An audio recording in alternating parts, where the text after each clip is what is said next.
नमस्कार विद्यार्थी मित्रांनो, इग्नाइट अकॅडमीच्या युट्यूब चॅनलवर मी परशुराम शिंदे आपल्या सर्वांचं पुन्हा एकदा सहर्ष स्वागत करतो. एक अति महत्वपूर्ण असणारी घोषणा घेऊन तुमच्यासाठी आलेलो आहे या ठिकाणी. या घोषणेचा असणारा अर्थ हा प्रत्येक एक्झामसाठी, मग तुम्ही कोणत्याही लेवलची एक्झाम देत असाल, त्या प्रत्येक असणाऱ्या एक्झामसाठी याचा बेनिफिट तुम्हाला खूप स्ट्रॉंगली मिळणार आहे. त्याचा रेफरन्स पाहिला तर इथं आपण महाराष्ट्रामध्ये प्रथमच अशी असणारी ऍक्टिव्हिटी घेऊन येतोय. आणि त्या ऍक्टिव्हिटी म्हणजेच काय? ती ऍक्टिव्हिटी म्हणजे आपल्या प्रिपरेशन मध्ये बऱ्याच वेळा प्रिलियमला किंवा मेन्सला जिथं जिथं एक्झामच्या पॅटर्न मध्ये असे क्वेश्चन असतात जिथे एमसीक्यू ला टार्गेट केलं जातं आणि त्या एमसीक्यूच्या असणाऱ्या टार्गेटमध्ये तुम्हाला डिस्ट्रिक्ट बद्दल, जिल्ह्याबद्दलच्या असणारी प्रत्येक स्वरूपाची माहिती, राजकीय माहिती असेल, आर्थिक माहिती असेल, भौगोलिक माहिती असेल, आंतरराष्ट्रीय पातळीवरच्या त्या जिल्ह्याचा असणारा संदर्भ असेल, या सगळ्यांची माहितीवरती कुठं ना कुठं कनेक्टेड करून प्रश्न असतात.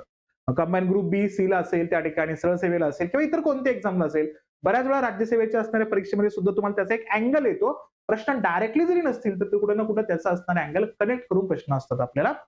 जसं की प्रश्न या ठिकाणी बघितला तर काय, महाराष्ट्रात किती जिल्ह्यांच्या सीमा शेजारील मध्य प्रदेश राज्याला भिडलेल्या आहेत? असे प्रश्न तुम्हाला असतात त्या ठिकाणी. मग इथं 8 राज्यांचा असणारा उल्लेख त्याच्यामध्ये करतो. हा संदर्भ घेत असताना नंदुरबार जिल्ह्यातील तालुक्यांच्या उत्तरेकडून दक्षिणेकडचा असणारा योग्य क्रम ओळखा.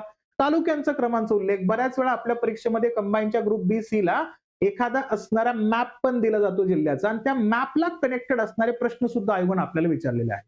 मग ह्या असणाऱ्या प्रश्नांना जर टॅकल करायचं असेल आपल्याला, तसंच प्रश्न बघितलं तर काय, सुरजागड लोहखनिज क्षेत्र कोणत्या जिल्ह्यात आहे? गडचिरोलीचा उल्लेख. अकोला जिल्ह्याच्या दक्षिणेस कोणता जिल्हा आहे? वाशिम जिल्हा.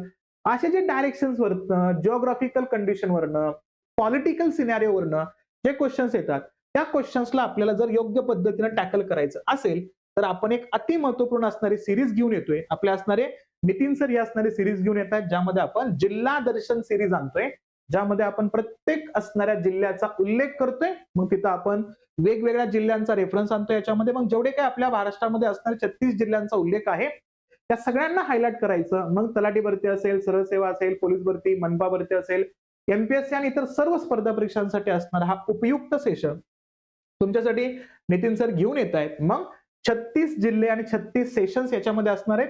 जिल्हा दर्शन सिरीज असणार याच्यामध्ये आणि हा फक्त लाईव्ह फॉर्मॅटमध्ये असणार आहे.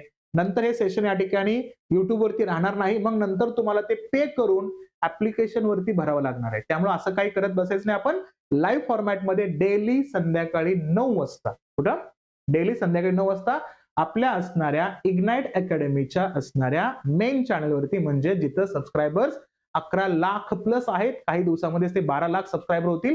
1 मिलियन प्लस सबस्क्रायबर असणाऱ्या आपल्या युट्यूब चॅनलमध्ये याचा फायदा घ्यायचा आपल्याला या ठिकाणी कनेक्टेड होऊन. आणि तिथं आपल्याला ही सगळी असणारी जी एक्झाम आहे का, जिथं आपल्याला जीएस या घटकावरती जे या सरळ सेवांच्या अनुषंगाने जे 40% प्रश्न असतात त्याचाही फायदा होऊन जाईल. तिथं एमपीएससीच्या अंतर्गत जे प्रश्न असतात त्याच्यासाठी सुद्धा आपल्याला ही थोडीफार महत्वपूर्ण असणारी मदत याच्यामध्ये होऊन जाते. आणि आपल्याला महाराष्ट्राबद्दलची असणारी संपूर्ण माहिती आहे ना, या सगळ्या जिल्ह्यातून कनेक्टिव्हिटी करून सगळ्या नद्या, सगळे डोंगर रांगा, सगळे असणारे जे काही असं म्हणून आपण जिओग्राफिकल असणाऱ्या लोकेशनच्या माध्यमातून सगळे मुद्दे हे उकल काढून देणार आहेत ना आपल्याला. मूळ अभ्यास जर आपण बेसिक पासून करायला लागलो तर सगळा अभ्यास आपला कव्हर होऊ शकतो. तर त्या दृष्टिकोनातून या असणाऱ्या सिरीजला आपल्याला कंटिन्युअसली बघत राहायचंय आणि याचा फायदा घ्यायचा. आपल्याला रोज संध्याकाळी किती तर लक्षात घ्यायचं, या ठिकाणी 9 वाजता होणार आहे. दररोज रात्री 9 वाजता त्याचा पहिला असणारा जो सिरीजचा पहिला लेक्चर असणार आहे का, तो सोमवार पासून स्टार्ट होणार आहे. सोमवारी 8 तारखेला आपण सर्वांनी या सेशनला नक्की पहा आणि या असणाऱ्या सेशनच्या माध्यमातून आपला असणारा जो बेसिक अभ्यास आहे का तो कव्हर करण्याचा प्रयत्न करा. ठीक आहे, चालेल, थांबूया इथं आपण. थँक्यू.